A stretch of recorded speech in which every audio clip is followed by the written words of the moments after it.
Welcome to Time Vault Games. I'm ELD, here to ask you for help in growing the channel. When we reach 2,500 subscribers, I'm going to be giving away a custom leather playmat to one lucky subscriber. So be sure to like and subscribe. Welcome to Fast Effect Double Speed Magic the Gathering from ELD's Time Vault Games in Bellingham, Mass. Here we have Pyle Souza on Grixis Control versus Mark the Goblin King on Goblins. As always, he is sporting his Pauper Open Champion playmat. He won with Goblins in that format. He has taken down Old School, Legacy, and Pauper, nearly winning a Modern event. I don't think he won the Modern event. I hope I'm not taking one of his wins away from him here. But he has put up excellent results with Goblins across all the formats, even when he is the underdog. And in this matchup, I'd say it's about even. Goblins is a big problem for Grixis, a very resilient deck, capable of 2-for-1ing just as well as Grixis. One of the main concerns for the Goblin King here will be Plague Engineer. The upgraded enchantment Engineered Plague was a problem, but when you tack a 2/2 body on top of that, it is a clock. It can trade with larger goblins, and it is a big problem for the deck. On top of that, although I guess to counterbalance that, it's probably way easier to remove, so there is that. He can potentially kill it with many of the different goblins in the deck capable of handling creatures. We've got Baleful Strix and True Name Nemesis squaring off against this pair of Aether Vials. And this is starting to turn into race territory. That Baleful Strix turning sideways. Actually more of a decision than it looks like when you're facing down Goblins, as there are a lot of explosive plays that can happen due to haste. Goblin Matron being cast off of Cavern of Souls, and that finds a Goblin Ringleader, which will come down uncounterable next turn.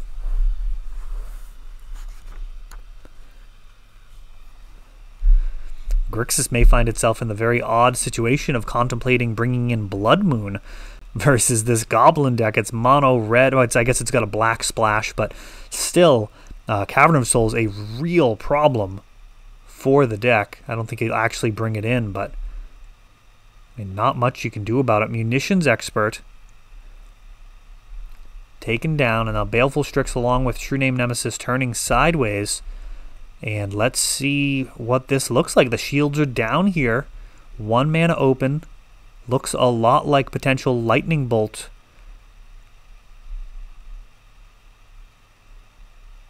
And here's the Ringleader. Ooh, finding a whole bunch of options here. Chieftain. Is there a 2-drop to go along with this? No, there is not. 7 damage coming across the bow. Another Baleful Strix. Yikes. I mean, this is really grim. This Goblin Matron can find all sorts of different answers here. Goblin Sharpshooter can potentially take out both of these Baleful Strixes. This is a real dangerous situation. Thoughtseize stabilizes for the time being, stopping that Matron. 3 damage comes across. The Goblin King has 3 more turns.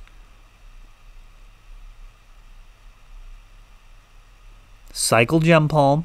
Uncounterable removal for that first Baleful Strix. A Lackey. And he's just turning them all sideways. The Chieftain has to be blocked there. 7 damage going to come in anyways. Now down to just 2. Oh, he actually blocked the Lackey. Kolgan's Command and Baleful Strix, keeping both guys back. Cavern of Souls played. As nice it is to bluff and potentially change how your opponent plays, getting blown out by Kolgan's Command even worse. Not worth the risk.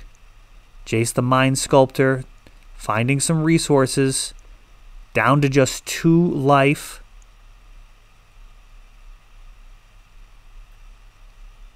Ringleader being put in. Cratermaker, Putrid Goblin, and Matron. All of them turning sideways. We're gonna see some Goblin death. Liliana's Triumph clears a 1/1. Baleful Strix is off the board, and now Matron can grab Sling Gang Lieutenant, I'm imagining. And with Pile scooping it up, I believe that was going to grab an uncounterable Sling Gang Lieutenant and push through the final points of damage, technically life loss, I believe, if I remember that card correctly, as Goblins taking off huge chunks of damage at a time there. And it feels like it's a really difficult matchup. I mean, from my point of view, watching at double speed is a challenge. Certainly I would play differently at the table than I would playing, double speed here watching. But it does feel to me like attacking into this deck while they still have resources is very, very suspect. Really tough matchup. It may be the case that you have to keep pressure and just have to keep attacking them and try and out-tempo them.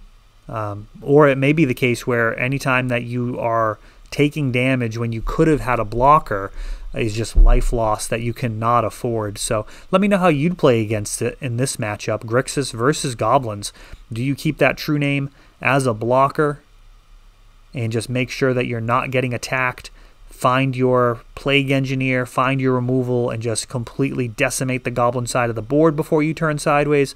Or are you okay with a back and forth trying to outrace Goblins? Goblins here mulliganing. They will have the benefit of an extra card as they'll be on the draw. Looks like the Goblin King stopping at 5. We saw last game the combination of Aether Vial and Cavern of Souls to push through uncounterable Goblins and get quite a mana advantage. Some of the Goblins may feel overcosted. You're talking about 3 mana 1/1s and 4 mana 2/2s, but the card advantage that they bring is nothing to underestimate. Goblin Surgeon, an 0/2 that can regenerate, will be a bit of a problem here when you're trying to use Baleful Strix effectively.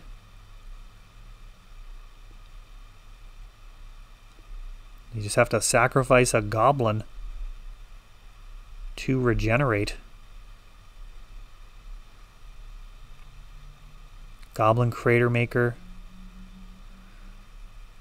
And now Hymn to Torok. This is a real Fallen Empires driven game. We got Surgeon, we've got Hymn to Torok. We see the Putrid Goblin going to the graveyard and staying there.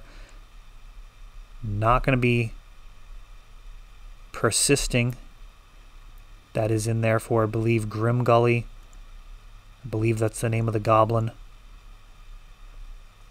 Oh, and now a second Hymn, leaving the Goblin King with very little options. 2 mana. Goblin Pile Driver, Pro Blue.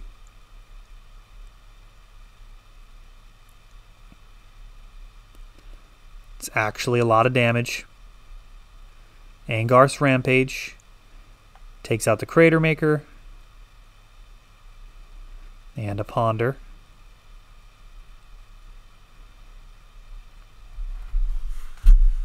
Pro Blue does make Pile Driver like a mini True Name Nemesis in many matchups.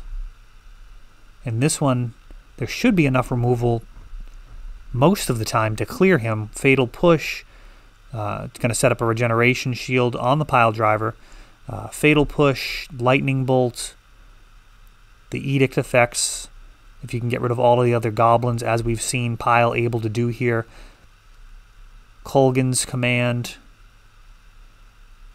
takes out the Pile Driver. And now a Jason, I believe, probably getting pretty close to starting game number 3. Aether Vial comes down, 3 damage a turn. We got 4 turns left of this beatdown. Jace actually being used to return Snapcaster Mage. That's going to allow for a little bit of a blowout play here. Snapcaster is going to flash back Kolaghan's Command, taking out the card from hand and the Aether Vial. True Name Nemesis, and that is going to soundly cement game number 2. That one's in the books. We're going to game 3. Mark going to be on the play. We'll see if he's plagued by mulligans as he has these first 2 games. Bouncing Snapcaster, mode that I don't see nearly as often. I mean, it's a cutesy play. You can definitely do it at the wrong time. I would say I probably see about equal amounts of that. I see people do it when they shouldn't, and I also see a lot of people not do it when they should. It's just not always at the front of people's minds when they've got a Jace.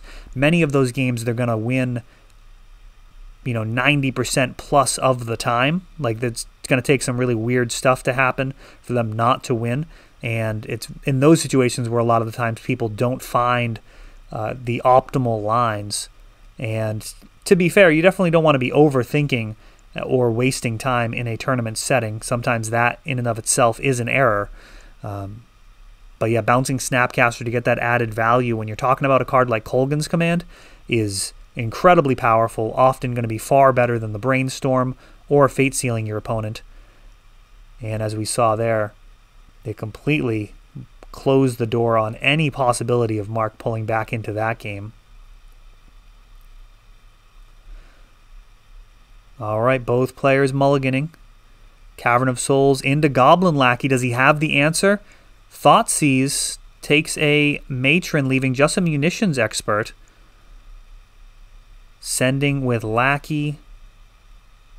Aether Vial. Wooded Foothills, and anything that comes off the top of the deck could be very good here for Mark. He sends. That puts in a Ringleader. Finding a Lackey and another Ringleader, and this is an awful lot with so very little. He's going to be able to vial in during the end step another Lackey and ensure that this Ringleader... Actually, you're just going to cast the Ringleader pre-combat. This is really dangerous. It's almost Plague Engineer or bust right now.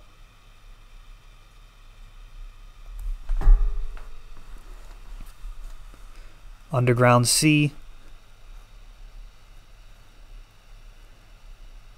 Snapcaster. Flashing back Thoughtseize. And Munitions Expert takes out the Snapcaster. So 5 damage on board. Even though that Ringleader was denied, it was a really necessary line. This is still just a couple of turns away from death here for Grixis.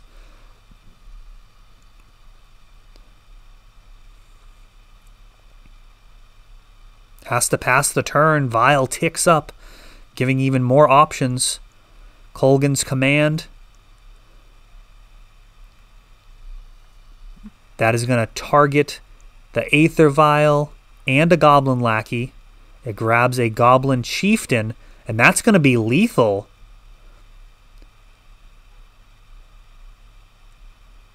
That's going to be 9 damage.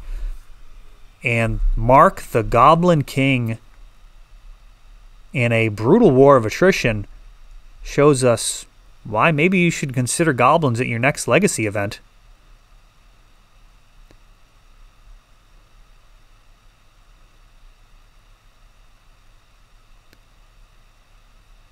Oh, nope.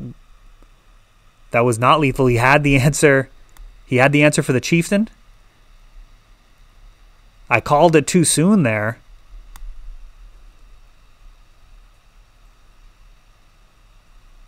Pyle's still fighting Sling Gang, and now Sling Gang does it. So Goblins does get there in the end. Pyle fighting valiantly. Looked like it was actually over just a few turns ago there, but actually had to keep fighting.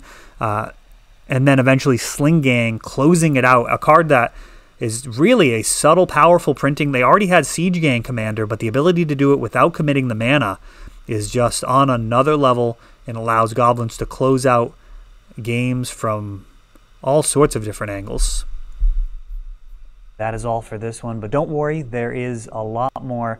You can check out our older videos, and we're always putting out new videos from ELD's Time Vault games in Bellingham, Massachusetts. If you want to help the channel, of course, you can like, subscribe, share, tap that notification bell so you can know the next time our new videos come out. Thanks for watching.